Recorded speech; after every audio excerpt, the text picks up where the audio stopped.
Welcome to SVG TV News and for Tuesday, February 21st, 2023. I am Rochelle Batiste with the details. American Airlines has issued an apology to Prime Minister Dr. Gonzalez and his Trinidadian counterpart, Dr. Keith Rowley, over an incident at Guyana's Cheddi International Airport. The leaders who were leaving Guyana after attending the opening of the International Energy Conference were heading to the Bahamas for the 44th CARICOM Heads of Government meeting and were reportedly forced to leave the VIP section of the airport for the regular check-in area to be able to get onto their flight out of Guyana. In a statement following the incident, which has been deemed a diplomatic embarrassment for Guyana, the country's Ministry of Foreign Affairs offered its apologies to the two prime ministers and lashed out at American Airlines over its disregard of previously planned protocols, which include having an agent visiting the VIP section of the Cheddi Airport to deal with head of states and other diplomats.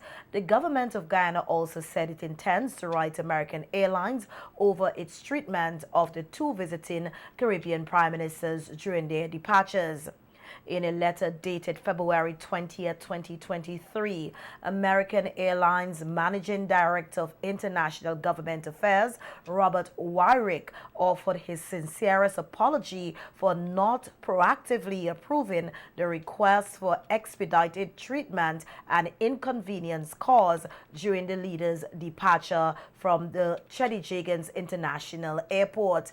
The AA official wrote in his letter of apology to Prime Minister Gonzalez, quote, "We sincerely regret that we fell short of your expectations while traveling from Guyana to Miami to connect on a flight to the Bahamas for the Caribbean Community Summit. American greatly treasures the relationship with you and the citizens of St. Vincent and the Grenadines. We will strive to ensure that all of your future travels on our airline are pleasant and exceed your expectations. American prides itself on delivering a high level of respect and service that our customers deserve.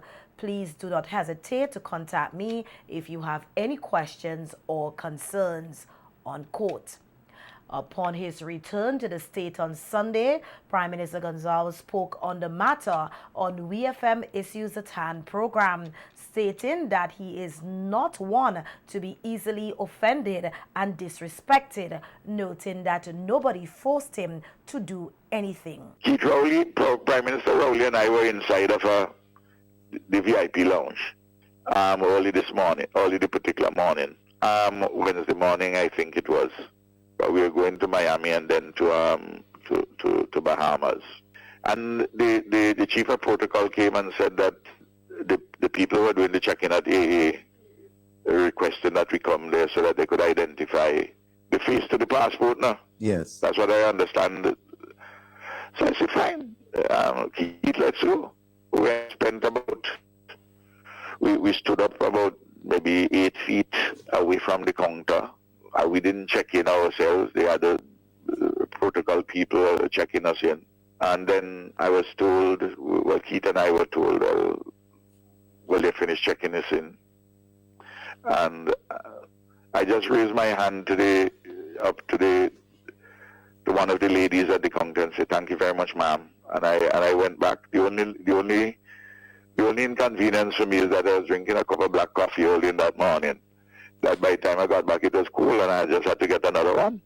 I understand the government of Guyana has some problems there because of how AA is behaving, but and I could understand the government of Guyana raising it from the standpoint as to how heads of government may be treated or whoever. I don't know the whole history. I understand there's something there. PM Gonzalez, however, noted that it was his first time traveling as Prime Minister that he was requested to turn up at a check-in counter at an airport. However, he did not view the incident in Guyana as disrespectful to him. Prime Minister, it doesn't happen here. It doesn't happen. It didn't happen in Argentina recently. It didn't happen just now when I left Miami, just a couple of days, or So I don't know what is the peculiarity there. And I didn't inquire. But with, you know, I understand some people taking different sides of the story. That one set of people say it's a gross disrespect to our leaders, and other people saying, well, what happened? Ralph and Rowley think them are gods, why they don't go like everybody else? Well, I don't think I'm a god. You know, there's no water off of my back. And I certainly didn't take it as any mark of disrespect to me. We have so many challenges in our countries and in the region and globally. To tell you the truth, that's the least of my concern. I know it's an important matter for the Guyana government, and I can understand how they feel and that they're raising it. On a local matter, here at home, Prime Minister Gonzalez said on radio on Sunday that the government of St. Vincent and the Grenadines does not own the land which is up for sale at Salt Whistle Bay, Miro. The Prime Minister was responding to reports that the government is allowing the sale of beachfront land on Miro in the southern Grenadines. In an advertisement, real estate company Remax said Salt Whistle Bay, with its 22 acres of land, 2,300 feet of prime beachfront and existing buildings, is a unique development opportunity for a boutique hotel or private estate home, and is being placed on the market for $9 million. We don't have any land in Miro to sell. You know what I mean? That land is not, doesn't belong to the state.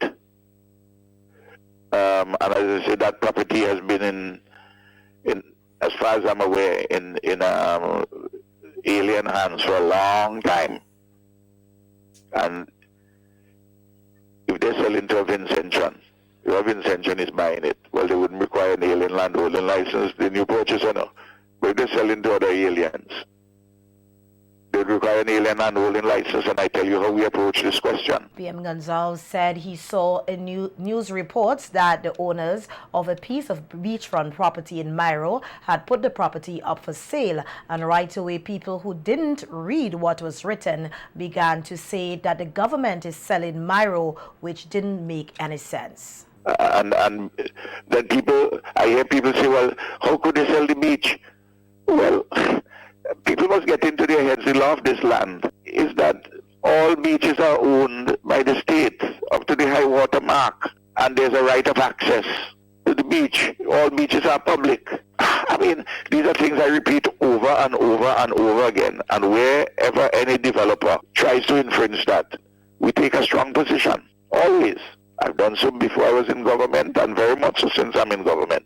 But you have people who gone off on tangents with all sorts of different things. That's why we must have accuracy and responsibility in reporting. And people who are commenting mustn't just comment wildly. Know the facts now.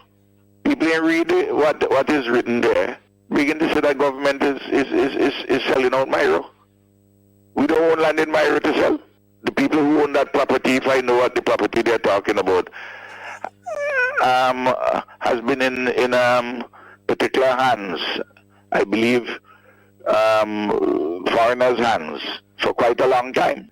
And I could tell you how we function.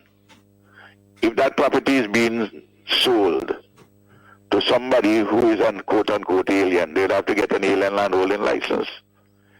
And if a significant piece of property like that, they'll have to say what they're going to do with it.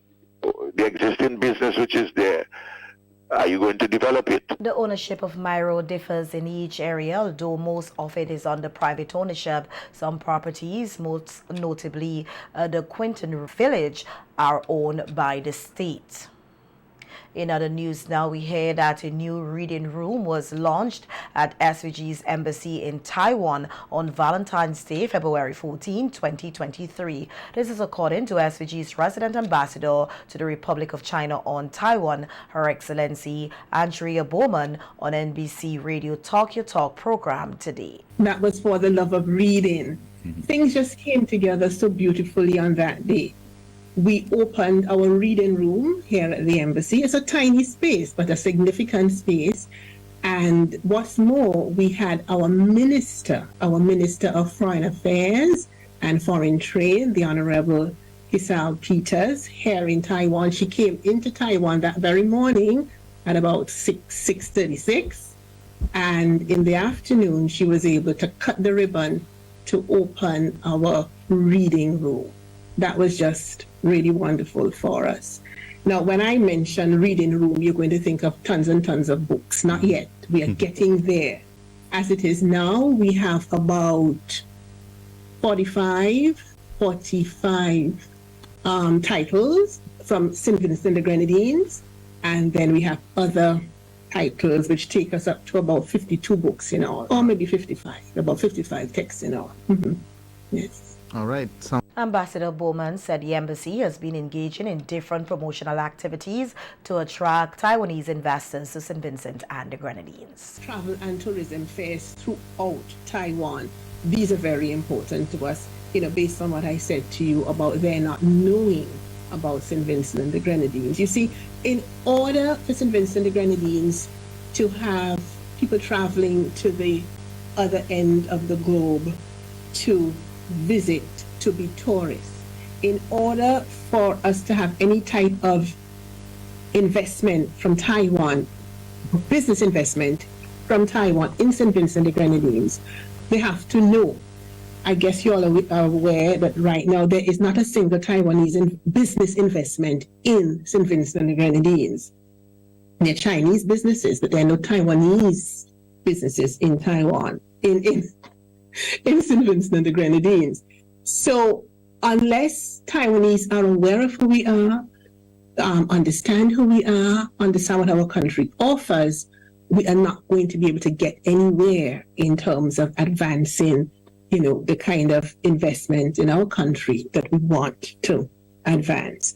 Of course, we also have to finish our, get our trade agreement working. We're still working on a partial scope trade agreement. This is vital for, the sort of trade and business that we want to get going, because people are very interested. There are Taiwanese businesses in various areas. They are interested in business opportunities in St. Vincent and the Grenadines, trading opportunities in St. Vincent and the Grenadines, but we need to get our agreements worked out.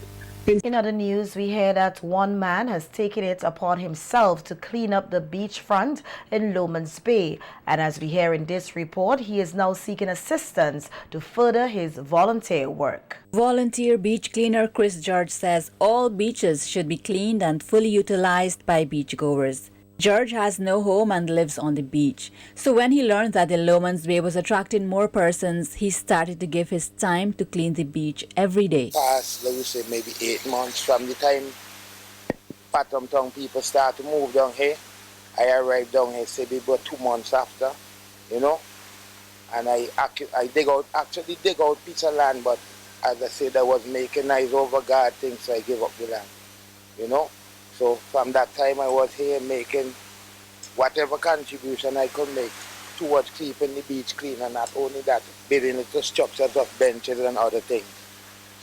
George, popularly known as the Flute Man or Don't Bathe, would like to advance his beautification of the Lomans Beach, but is in need of cleaning equipment. Lomans Bay clean just like Kittles Bay. That is how Kittles Bay started, and I used to be one of the helpers around there also. So I'm asking for whatever donation that you can make to us, barrow, shovel, etc., etc. Even paint, but we were ice gold and green, because we were white Rastafari style, so everybody could open their eyes and see these colors when they come in. So me and other guys get together and we will start this, so we're asking for whatever help, contribution, whether paint, shovel, etc., etc. His plan is to transform Lomans Beach into one of the most beautiful beaches, which would one day attract tourists. The Lomans Bay is used by fishermen from Lomans and the former Rose Place fishermen. And since George now lives on the beach, he makes the best of what he has. I'm robbing here, and I got my skipjack's head here to cook down just now. That's for the dogs now. So the dogs had a meal and I have my meal. The dog and them is the watchman in the night. So when we sleep in, the dog and them awake doing all the work. Yeah. Larissa Pugsley Kidd, SVG TV News. A visually impaired child who is a language enthusiast and a budding retina specialist is thriving at government school that offers inclusive education. Her parents and teachers could not be more proud of her development and drive to succeed. Larissa Pugsley-Kidd tells us more in this report. Brave, intelligent, ambitious are what could describe this 8-year-old visually impaired student of the Fairhall Government School. My name is Faith Grant. I'm 8 years old. I live in Brighton. I attend the Fairhall Government School and I'm in grade 3. I like reading, I like singing, and I like languages. So Faith came born at 6 months. Yeah, and she spent almost 2 months in the NICU. Yeah, for her survival as well. You know, because she was such a tiny baby, she received a lot of oxygen, and I think that would have caused some maybe some damage to her retina, the retina not being attached. And Her disability has not stopped her from pursuing her education. 15. Hi teacher, this is my talking clock, Telly. It helps me to know the time. Faith even participates in school activities. I'm blessed to be born visually impaired. All the children say that I'm blind. I'm not blind, just visually impaired. And the Lord will be my eyes. It is her wish that students who are fully sighted would not take for granted their education. So they're playing with education, and education is not something to play with.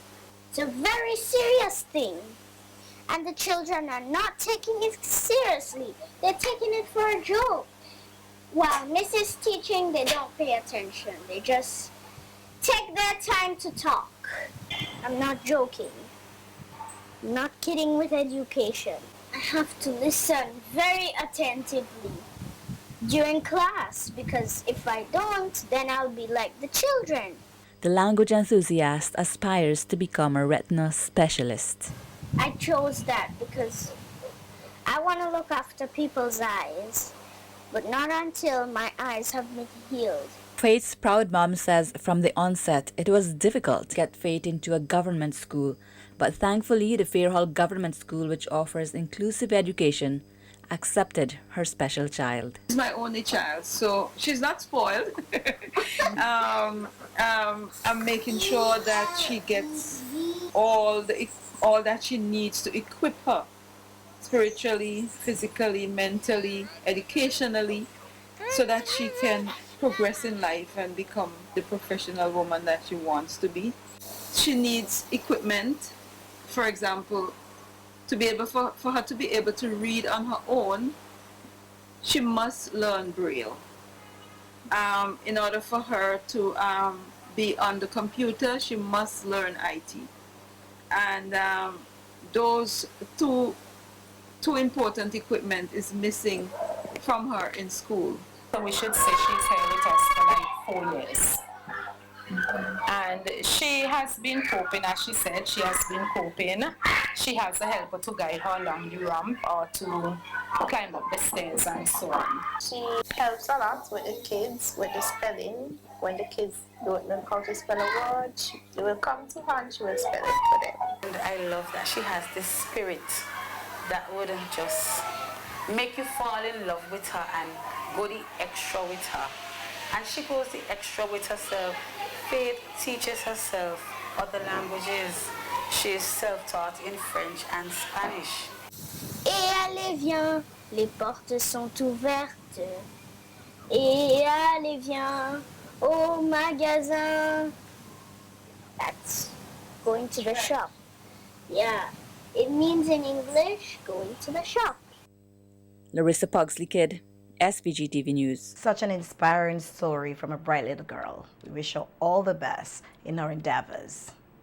In other local news, we hear that hundreds of bim-bims, Brownlee guides, Girl Guides range guides, young leaders and guiders of the local Girl Guiding Association turn out to celebrate World Thinking Day under the theme Our World, Our Peaceful Future, the Environment and Peace. World Thinking Day is a special day across the 152 member organizations and 10 million members of the World Association of Girl Guides and Girl Scouts. World Thinking Day is celebrated on February 22nd each year and is a day for international friendship since 1926. Every year on the 22nd of February, Girl Guides and Girl Scouts celebrate the movement by connecting with each other and having fun together, learning about and taking action on the global issues that affect their local communities and fundraising for Girl Guides and Girl Scouts around the world. Locally, the Girl Guides Association hosted a celebratory parade from the Peace Memorial Hall to the Kingston Methodist Church, where a special ceremony then commenced. This year's ceremony featured Bim Bims, Brownlee Guides, Girl Guides, and Ranger Guides from the Windward and Leeward divisions, as well as the Kingston and the Grenadines division. The featured speaker, Janelle Miller Finley, encouraged all present to be guided by the 4 R's in their everyday life: reduce, reuse, recycle, and recover. Reverend Janice Sawyer Delaney also reminded the guiding community that they are not too young to make a difference. Tomorrow, Wednesday, February 22nd, members of the guiding community are encouraged to wear their uniforms in recognition of World Thinking Day 2023 to school and work. Activities for the week will climax with 8 Brownlee Guides participating in the annual Althea Commission Brownlee Public Speaking on Saturday, February 25th at the Girl Guides headquarters in Level Gardens. The topic for the public speaking event is Our Peaceful Future. What will this look like, and what can the Girl Guide movement do to ensure that Brownies inherit such a future? And the Scout Association of St. Vincent and the Grenadines will this Wednesday, February 22nd, celebrate Founders Day with other National Scout Associations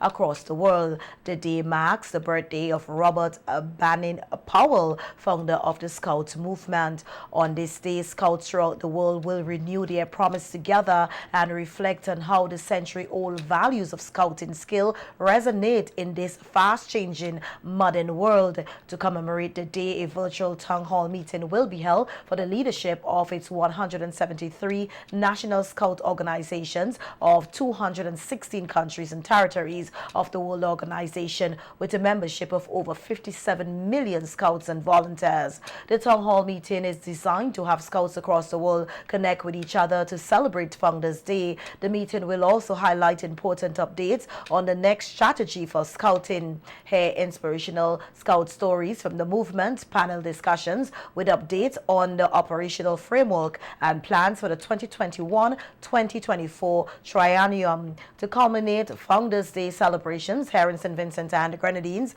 the Scout Association will host its annual march and campfire on Saturday, February 25th. The march is expected to begin at the entrance to the Annisville Plain Field along the highway to the Scout headquarters for the campfire activities.